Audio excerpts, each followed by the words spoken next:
Ho, ho, ho! Nu ko, draugi, ir pienākuši kārtējie Ziemassvētki, un tuvojas arī jaunais gads, vai ne?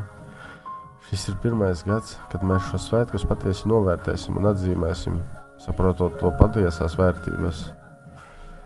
To, ka svarīgākais mūsu dzīvē ir mūsu mīļie, labie darbi, garīgā attīstība, un, protams, pirmajā vietā esam mēs paši un mūsu labsajūta.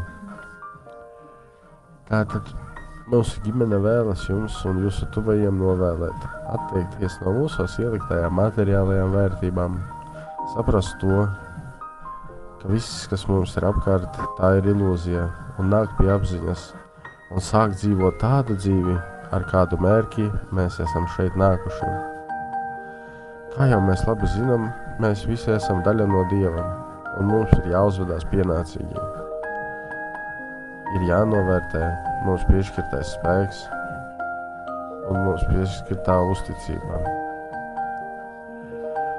Un kaut arī mūsu mājās, tātad dvēseļa pasaulē, neviens nepārmet par mūsu kļūdām. Mums pašiem gan būtu laiks un vajadzētu kārtīgi padomāt, cik ilgi mēs vēlamies staigāt pa riņķi un atkārtot savas kļūdas.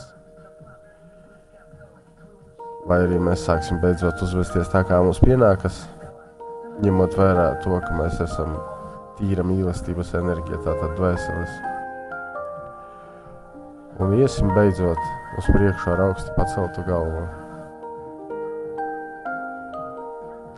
Tātad priecīgus Ziemassvētkus un laimīgu jauno gadu.